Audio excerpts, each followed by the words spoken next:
Buat rekan-rekan sekalian, saya berpandangan bahwa Indonesia saat ini dipimpin oleh pejabat yang sebagian besar logikanya kebolak-balik.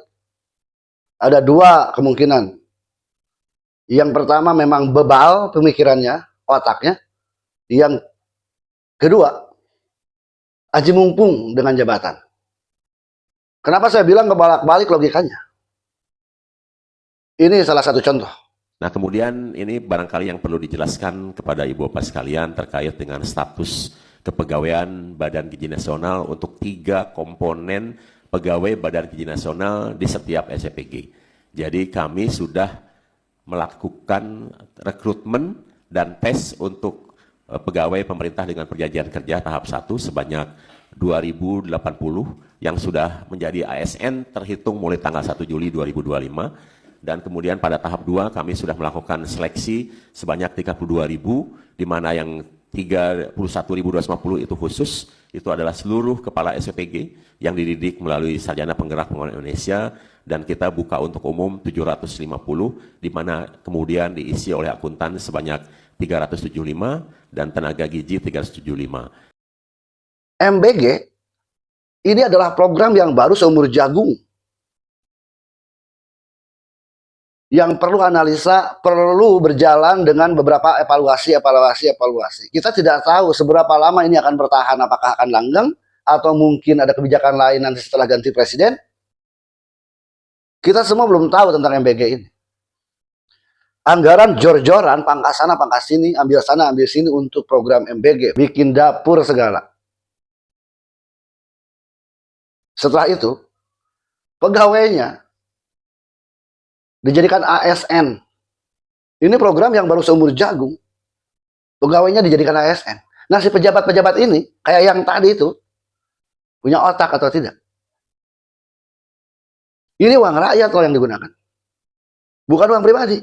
Kalau uang pribadi ya silahkan semau-maunya.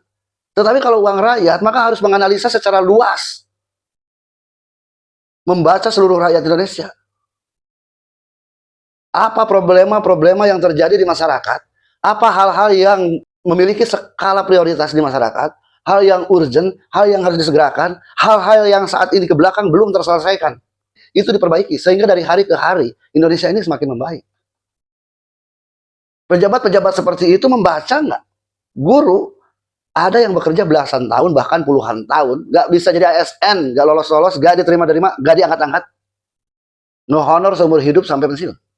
Tenaga kesehatan juga, teknik dan lain-lain, yang operator-operator, yang staf-staf di Pemda, dan di instansi-instansi lain, di lembaga-lembaga lain, yang Damkar, yang Satpol PP, masih banyak lagi.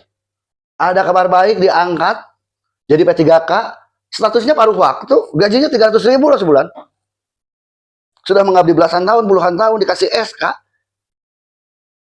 gajinya 300.000 sebulan. Karena paruh waktu. Itu artinya pemerintah separuh hati. Nah ini yang berumur jagung di ASN kan. Gila. Makanya saya pikir, ini apakah memang bebal, logikanya kebalik, atau memang aji mumpung. Jangan sampai rejim ini rejim aji mumpung. Ini kepada rekan-rekan sekalian, se-Indonesia. Selama Indonesia masih menganut demokrasi, yang artinya kedaulatan ada di tangan rakyat, gak usah takut untuk bersuara terus. Suarakan terus. Walaupun banyak kejadian. Sekarang ini, kalau menyuarakan, memprotes kebijakan yang dipandang tidak tepat, itu diintimidasi. Belum lama, aktivis Kontras memprotes perumusan dan revisi Undang-Undang TNI.